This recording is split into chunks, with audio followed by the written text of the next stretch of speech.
Posted by you/Zeem12345. First of all, I, 31F, would love a real adults-only party where adults can talk and have conversations without kids interfering. She, 35F, isn't doing that.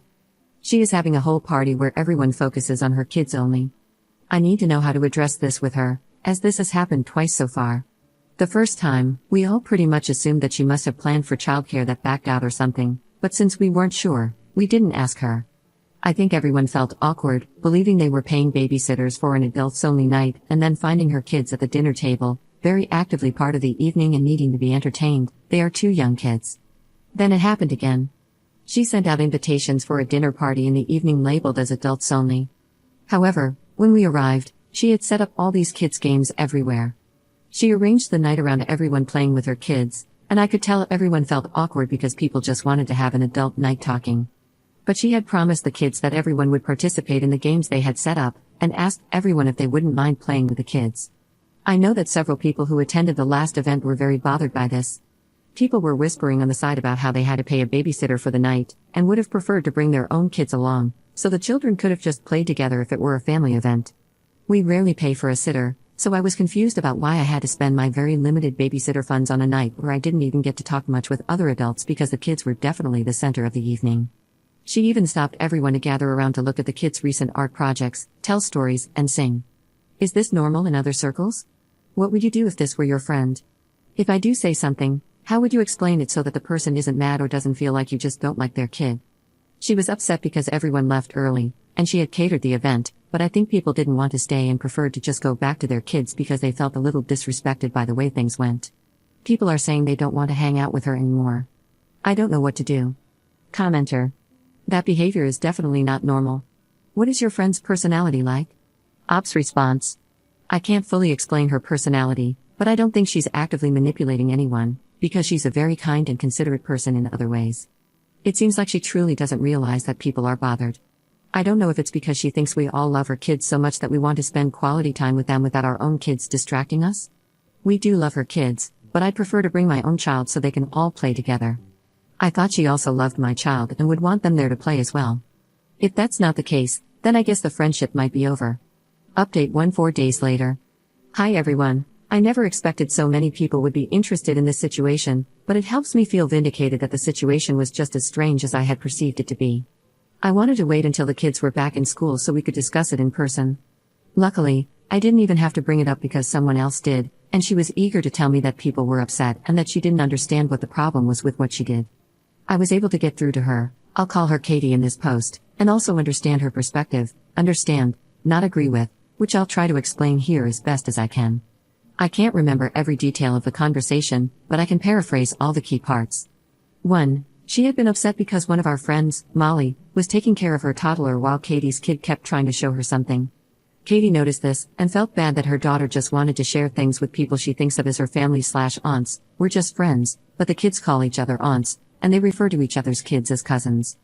Katie wanted to build a stronger relationship between her kids and her close friends. She thought that us spending time with her kids, away from our own kids, would be a way to give her children more focused attention. This is especially important to her because she is an only child, her parents have passed away, her husband is an only child, and his parents have also passed away. Her children have no biological family. She's worried about what will happen to them if she were to die, as her mom died when she was a teenager, and she feels anxious about her health. 2. She doesn't feel that other people's kids need the same type of bond with her, because our kids have biological aunts, uncles, and cousins. She believes they can spend time with their biological families, and assumed we were all sending our kids to our family members, not paying a babysitter. She doesn't fully understand what that's actually like and has a romanticized view of it. She was shocked to find out that my siblings don't just drop everything to babysit my child. Even people with siblings still pay babysitters, and many did for her parties. 3. She feels that since she paid for all the food and wine, that alone should cover the expense of the babysitter, even if we did hire one. She knows that paying a sitter plus going out for dinner would still cost more, especially since she catered everything from a very expensive place. In her view, we should have just been happy to get free food and drinks, and if playing some kids' games was the price for that, it wasn't a bad price. Essentially, she initially argued that if someone pays for everything, they can decide how the event goes, and if we want a different type of gathering, we can foot the bill and host that gathering ourselves. Now, to how I handled this.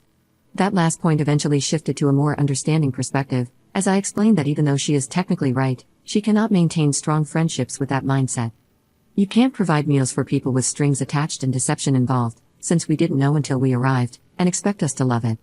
I told her that while she can do whatever she likes, people are also free to end a friendship if they choose, so she's free to make those choices, but not free from the consequences of them. I also made it very clear to her that if her goal is to create stronger bonds for her kids, the way to do that is by loving and bonding with our kids and including them. That part seemed to be completely unexpected to her. I had to explain that people will be so upset by the fact that she isn't including their kids in kid-focused events or isn't accepting that a parent needs to take care of their own child first before focusing on hers, that they won't even want to be part of her family. That isn't what a family is. I explained that my sister never expects me to leave my child behind and only focus on my nephews. My sister would never tell me not to bring my daughter to a family event because she loves my daughter, and that, in turn, makes me love her and my nephews even more. I had to explain all of this to her. Lastly, she is wealthy and grew up rich, and as an only child, she admits that she struggles to see things from other perspectives or to consider others' feelings. She said she has to make a conscious effort to really see outside of her own wants and needs. She even mentioned that she talks about this in therapy, and that's why she goes out of her way to do nice things for us. I shared some examples of her acts of kindness in the original post, because that's her way of actively trying to be a generous and caring person. As expected, she did cry, especially when she talked about her kids not having any family and her parents passing away. I'm very glad I didn't mention it at the parties like some people suggested, because I would never have wanted her to break down in front of everyone. It's clear that this issue runs deep, and she needs therapy to continue working on it. Overall, she came around to realizing that she needs to alter her way of thinking and do things differently if she wants to achieve what she claims. She continued to reiterate how much her kids love me, how much she loves my child, too. She said she wants to do things the right way, but she's frustrated because what makes sense to her doesn't make sense to others. However, she accepts that it's up to her to adjust her thinking. There was a lot of crying and some arguing, but overall, it seems we are still friends. We hugged, and she said she is going to do something nice for everyone and their kids. If anyone still has questions about specific things that were said, I can try to answer them in the comments. I appreciate everyone's help. I felt much better going into it knowing that I was not wrong for standing my ground on this. Commenter. Wow, the nicest possible description of this woman is effing clueless. Good luck with this friendship. I can't imagine the level of emotional labor that must go into maintaining it if this lady is that baffled by some pretty basic concepts of empathy. Ops response. If you understood more about her life, it might make more sense. I'm just now starting to realize how warped some of her perceptions still are. As I mentioned, she lost her mom, and before her dad died, he didn't really nurture her, he just gave her money and a nanny to take care of her. Her nanny was her only friend. Her dad had specific issues, and I won't say more than that, but she was never allowed to have friends over or spend time with them. She was homeschooled for a while. He had beliefs that were very different from what is typical. She seems so normal at times that I forget how different her life has been, until a situation like this happens, and I realize she sees the world differently.